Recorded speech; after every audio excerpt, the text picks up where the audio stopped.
téléspectateurs et internautes, bonjour et bienvenue dans Docteur de la semaine, la rubrique qui pendant 13 minutes vous emporte dans l'univers des travaux scientifiques. Ce numéro nous fait voyager dans le nord-ouest du Bénin, plus précisément dans les communes de Kouandé, Kirou et Péonko pour parler de la dynamique des exploitations agricoles céréalières face aux enjeux des pratiques foncières et rurales, une thématique qui a été au cœur de lourds travaux de recherche réalisés par Dr Azizou Sabi Yoboni, spécialiste en géographie rurale et aménagement du foncier. Nous le recevons dans ce numéro pour savoir davantage sur la justification et la portée scientifique de ce travail de bonne facture. Alors, Azizou Sabi Yoboni, bonjour. Bonjour, monsieur le journaliste. Merci de votre disponibilité. C'est moi qui vous remercie. Eh bien, vous avez travaillé, votre thèse de doctorat s'est penchée sur la dynamique des exploitations agricoles céréalières face aux enjeux des pratiques foncières rurales dans les communes de Kouandé, Kérou et Péonko.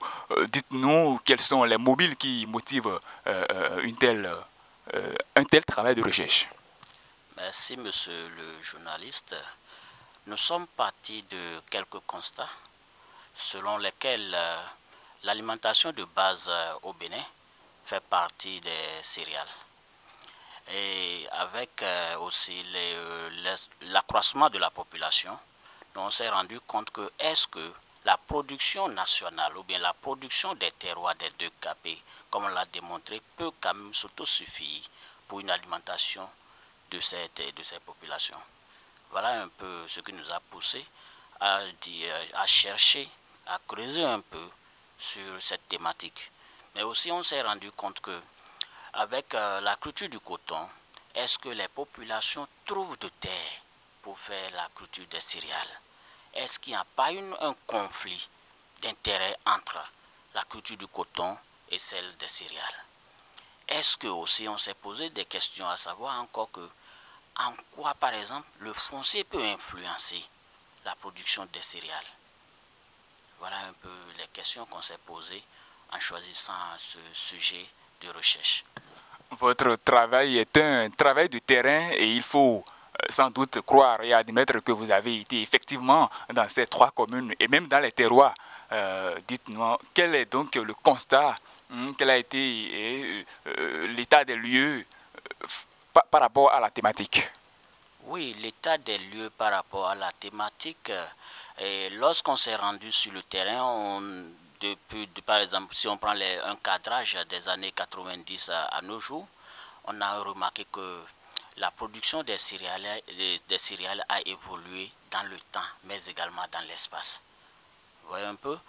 Lorsqu'on prend par exemple la production de 1996 dans les terroirs des deux capés qui passe d'environ 15 000 tonnes, de nos jours, on a environ 280 000 tonnes de céréales. Le maïs seulement, bien sûr. Vous voyez la dynamique, ou bien la dynamique ou l'engouement de la production dans ces communes-là. Donc, ça fait partie des mobiles de cette recherche également. Mais si nous prenons aussi du côté des superficies emblavées, le rendement, c'est des comparaisons agronomiques qu'on puisse faire. Voilà. Et face à ce constat, quelle a été votre méthodologie de travail? La méthodologie de travail a varié selon les terroirs, où nous sommes partis par exemple d'une enquête sur le terrain, on a parcouru des champs, traqué certains champs pour voir leur dynamique. De l'année, par exemple, si je prends de 2015, de l'année 2015-2016 où on commençait la recherche, on a identifié un certain nombre de champs, par exemple, où on a traqué, par exemple, en 2016 et traqué aussi en 2017. Vous voyez? Mais on s'est rendu compte que c'est des champs qui ont évolué dans leur espace. Vous voyez un peu? Alors, on a procédé aussi à une modélisation avec deux scénarios. Cette modélisation a consisté à prendre uniquement les espaces agricoles, les espaces, la végétation naturelle, mais également sur les agglomérations. Vous voyez? Et les deux scénarios, le premier scénario, on a dit que dans ce premier scénario, il faut que le futur passé des espaces soient conservés. Vous voyez? Mais dans le scénario qui est à l'affût à 2050, il faut que les terres, c'est-à-dire nous devrions chercher une approche pour une conservation durable de ces terres. Vous voyez un peu? Et c'est cette méthode qui nous a conduit quand même à évaluer un tant soit peu l'évolution des superficies agricoles dans le temps. On s'est rendu compte que, par exemple, si on prend une de 2016, où les superficies agricoles étaient à environ 171 000 hectares, ces superficies atteindront en 2050 d'une valeur de 443 000 hectares. Vous voyez la dynamique qu'on peut observer dans ces terroirs-là. Dynamique des exploitations agricoles céréalières face aux enjeux des pratiques foncières et rurales dans les communes de Kouandé, Kérou et Péonko. Un travail de terrain qui vous a effectivement fait voyager dans les milieux concernés, où vous avez fait un constat qui vous a conduit à adopter une méthodologie de travail donnée. Avec cette méthodologie, quels sont de façon concrète les résultats auxquels vous êtes parvenus? Les résultats auxquels nous sommes parvenus, nous sommes partis d'abord des constats sur le foncier, comme je l'avais dit, mais on s'est rendu compte que dans les terroirs des deux capés, par exemple, où la terre ou bien la donation de la terre était gracieuse, qu'elle est passée de cette donation à un achat. Donc ce qui empiète un tant soit peu sur l'expansion des champs. Vous voyez, on s'est rendu aussi compte que avec l'évolution démographique, avec l'évolution des habitations, qui, dans leur dynamique, empiètent sur les terres agricoles. Dans leur évolution, ils s'installent sur les terres agricoles. Ce qui fait que là où une habitation s'est installée aujourd'hui, c'était par exemple une exploitation. Vous voyez? Et ces producteurs ne pourront plus faire face dans ces terres-là, et pour dire qu'on doit mettre encore une exploitation.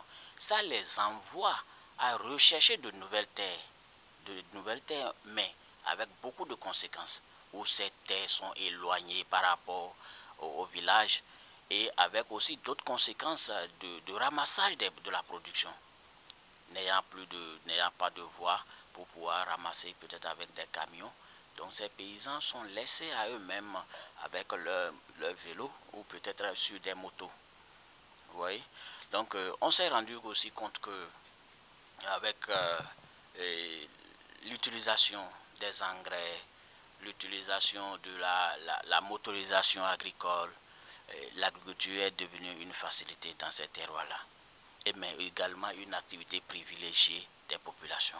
Bien, dites-nous ces résultats auxquels vous êtes parvenus et que vous venez d'énumérer se veulent de solutions à quel problème? Oui, ces résultats viennent résoudre le problème de l'insécurité alimentaire. Ou peut-être lorsqu'on fait le ratio évolution de la population et bon, j'allais dire croissance démographique, mais et dynamique de la production dans ces terroirs, on se rend compte que maintenant, de nos jours, il y a quand même, le bilan est positif. Le bilan est positif. Zizou Savi Yoboni, nous vous suivons avec intérêt et nous apprenons beaucoup de vous. Dites-nous, à quelles difficultés avez-vous été confronté pendant la réalisation de ce travail de recherche? Oui, comme tous travaux de terrain et de recherche, les difficultés n'en manquent pas.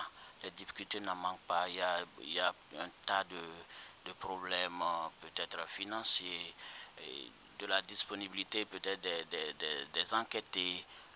Il y a plein, mais on s'en est parvenu quand même à surmonter toutes ces difficultés et nous sommes parvenus à obtenir les résultats dont on a présenté le mardi passé. Nous rappelons que vous avez travaillé sur la dynamique des exploitations agricoles céréalières face aux pratiques face aux enjeux des pratiques foncières rurales dans les communes de Kouandé, Kérou et Péonko. Vous nous avez parlé des mobiles qui vous ont conduit à un tel travail. Vous nous avez parlé également de comment vous êtes rendu sur le terrain, quel a été le constat, quelle a été la méthodologie adoptée, les résultats auxquels vous êtes parvenus et bien entendu leur portée scientifique, en ce sens qu'ils se veulent, ces résultats, une solution à un problème donné. Vous disposez à présent, docteur, d'une minute pour vous présenter davantage aux amis téléspectateurs et internautes. Merci, monsieur le journaliste. On m'appelle à l'état civil Azizou Sabio Boni. Je suis originaire de la commune de Kouandé. Donc, vous voyez que je connais bien les deux capés. Donc, la recherche est une passion pour nous et nous comptons poursuivre résolument pour pouvoir booster le développement du Bénin, aider les gouvernants dans leur lancée du développement de ce pays. Vous l'auriez compris, chers amis internautes et téléspectateurs, c'est la fin de ce numéro qui a reçu Azizou Sabio Boni. Il est docteur en géographie rurale et aménagement du foncier. Il a travaillé sur la dynamique des exploitations agricoles céréalières face aux enjeux des pratiques foncières rurales dans les communes de Kouandé, Kérou et Péonko dans le nord-ouest du Bénin. Nous l'avons reçu, vous l'avez entendu également, vous avez compris comment son travail a été fait. Et à la prochaine pour un autre numéro. Bye bye.